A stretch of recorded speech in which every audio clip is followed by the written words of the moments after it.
Babilonia. Una pala golpea algo sólido bajo el polvo de Irak. No es una tumba, no es un palacio. Es una base de ladrillos de 90 metros de ancho.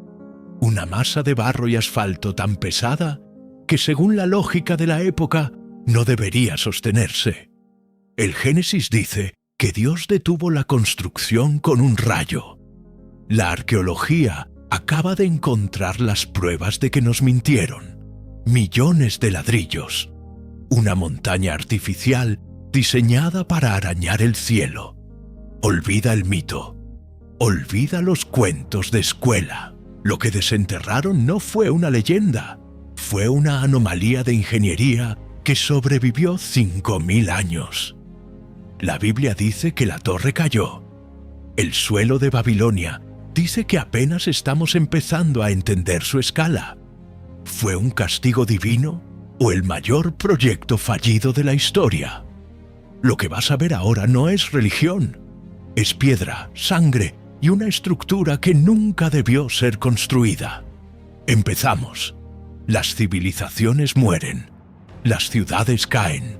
Los imperios terminan en escombros. Pero Babel, no. Mesopotamia tuvo ciudades más grandes y más ricas, con huellas mucho más claras. Casi nadie habla de ellas. Babel, sí. Su historia saltó de escribas a sacerdotes, de viajeros a historiadores, hasta llegar a ti. ¿Por qué precisamente esta historia? No es solo el Génesis. La verdadera cuestión no es cómo se contó, sino por qué sigue viva. Algo en este relato quemaba demasiado como para ser olvidado. No era solo una torre, era la idea de que podíamos, juntos, tocar el cielo, o tal vez algo más oscuro. En el corazón de la antigua Babilonia, los arqueólogos encontraron los cimientos de algo que desafiaba la gravedad. Una estructura real de 7 niveles que se elevaba casi 100 metros sobre el desierto. ¿Fue esa construcción lo que dio vida al mito? ¿Qué vio esa gente para imaginar algo que hacía que el cuello doliera al mirar hacia arriba? ¿O no estaban imaginando? Tal vez solo recordaban algo que el tiempo terminó transformando en leyenda. Si te gustan los misterios históricos que todavía no tienen una respuesta clara, suscríbete al canal y deja tu like. Ahora volvamos a Babilonia. Babilonia. Mucho antes de ser solo polvo y escombros, esta ciudad ya era un truco mental. Para quien llegaba del desierto, entrar aquí era entrar en una alucinación. Muros que se tragaban el horizonte. Puertas de lapislázuli con bestias que parecían respirar. Templos que cortaban las nubes. Esto no era solo una capital. Era el motor del mundo antiguo. Olvida los mapas. El ruido de las calles te decía dónde estabas. Soldados, mercenarios y sacerdotes se empujaban en cada esquina. Se oía el caos de 100 idiomas chocando. El aire pesaba. Olía a asfalto caliente, especias caras y sudor. Babilonia no pedía permiso para impresionar. Te aplastaba. Y por eso los mitos crecieron como maleza. Historias sobre riquezas que no cabían en los cofres. Jardines que flotaban desafiando la gravedad. Pero en el centro algo destacaba sobre el resto. Una estructura tan masiva que la veías kilómetros antes de llegar a la ciudad. Una montaña de ladrillos dominando una llanura vacía. Para alguien de esa época, aquello rompía las leyes de la física. Los edificios normales apenas se levantaban del suelo. Esto era diferente. Y cuando algo parece imposible para una generación, se vuelve leyenda para la siguiente. Por eso, el relato de Babel sobrevivió. No nació en una aldea común. Nació en este nido diseñado para alimentar la imaginación. El punto exacto donde la realidad y el mito se volvían imposibles de separar. Génesis le dedica apenas 9 versículos. 9. Y eso fue suficiente para perseguir a la humanidad por milenios. Todo estalla justo después del diluvio. Un solo idioma, las mismas palabras, cero malentendidos, y ahí tomaron la decisión que lo cambió todo. No separarse, no moverse, quedarse quietos. En una llanura de Sinar empezaron a construir, pero la ciudad era solo el decorado. El problema era la torre, una estructura tan alta que su punta tenía que arañar el cielo. Hoy parece un capricho, pero para ellos era una declaración de guerra. Aquí mandamos nosotros, somos intocables y no nos vamos a ningún lado.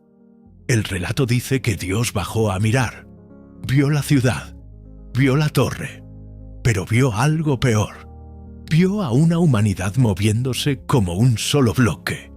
Y ahí vino el golpe, el caos que todavía hoy intentamos entender. Lenguas confundidas. Dejaron de entenderse. El ruido devoró el sitio, la obra se pudrió, y la gente terminó escapando hacia todas partes. Por siglos nos vendieron esto como la explicación de por qué hablamos distinto. Pero hay algo que no encaja.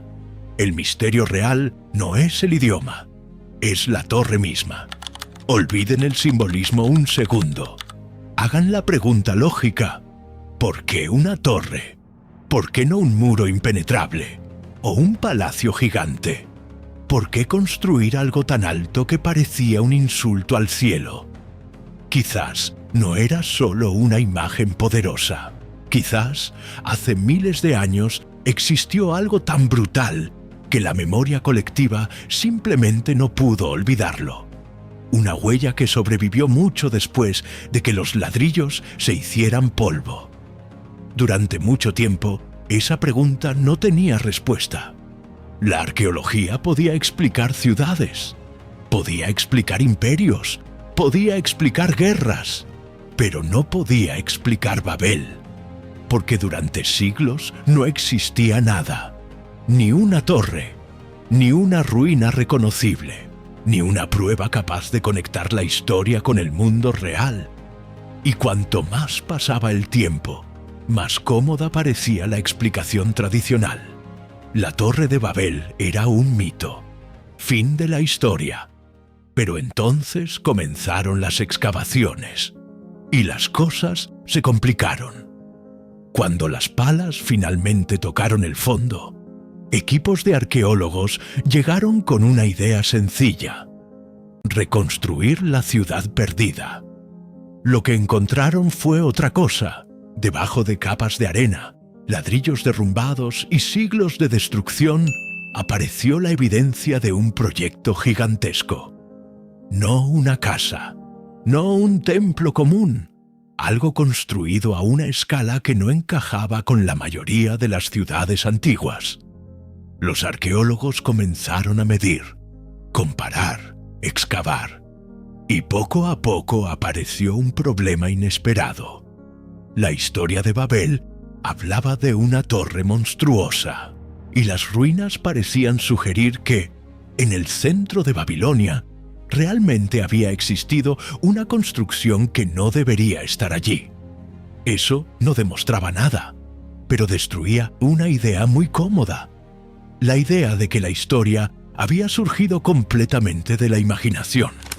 Porque cuando una leyenda y una evidencia arqueológica empiezan a señalar hacia el mismo lugar, ignorarlo se vuelve difícil. Cada nueva excavación añadía otra pieza a este laberinto de evidencias: bases monumentales, ladrillos cosidos, inscripciones, reconstrucciones realizadas por distintos gobernantes a lo largo de los siglos. La imagen seguía incompleta, pero ya era imposible fingir que no existía. Por primera vez, la pregunta dejó de ser religiosa, dejó de ser simbólica y se volvió histórica. Si realmente hubo una construcción capaz de dominar Babilonia durante generaciones, ¿hasta qué punto la leyenda estaba recordando algo que había sido real? Las piezas empezaban a encajar. No todas, pero las suficientes para que algunos arqueólogos comenzaran a mirar en una dirección específica. En el centro de Babilonia existían referencias antiguas a una construcción monumental, una estructura que había sido destruida, reconstruida, ampliada y vuelta a reconstruir durante siglos. Su nombre era Etemenanki. La mayoría de las personas nunca escuchó hablar de ella. Sin embargo, para muchos investigadores se convirtió en una de las pistas más importantes de todo el misterio.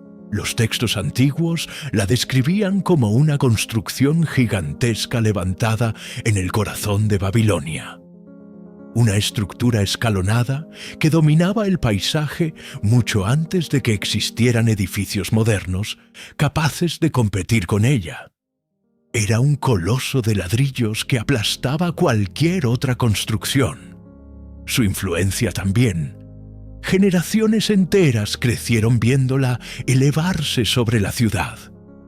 Y cuanto más los investigadores estudiaban los registros disponibles, más incómoda se volvía una pregunta. ¿Era una coincidencia? Porque la historia de Babel hablaba de una torre inmensa. Y Babilonia había tenido una torre inmensa. La historia de Babel hablaba de una construcción asociada con el cielo. Y el propio nombre Etemenanki podía interpretarse como la casa de los fundamentos del cielo y la tierra.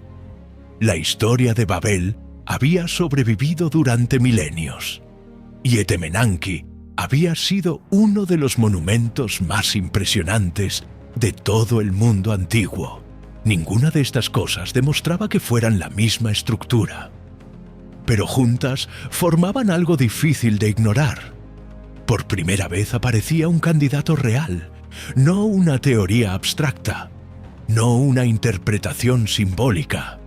Una construcción que había existido, que podía medirse, que había dejado ruinas, que había dejado inscripciones y que comenzaba a parecer inquietantemente familiar. Tal vez la Torre de Babel nunca fue una invención completa. Tal vez fue el recuerdo distorsionado de algo que las personas podían ver desde kilómetros de distancia. Algo tan grande que parecía desafiar el propio cielo.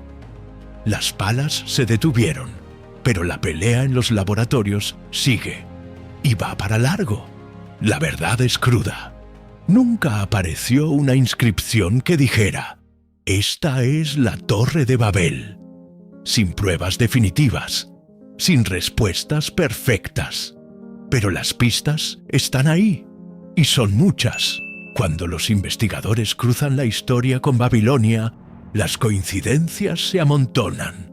Una ciudad real, una torre real, una construcción que desafiaba al cielo, un monumento que devoró la imaginación de generaciones, y un eco que sobrevivió mucho después de que la estructura desapareciera. Aquí está el núcleo del misterio, no la torre, la memoria. Los edificios mueren, los ladrillos se desmoronan, las ciudades caen, pero las historias viajan, cambian, se deforman, se mezclan con los miedos de cada época. Es casi imposible separar el hecho del mito.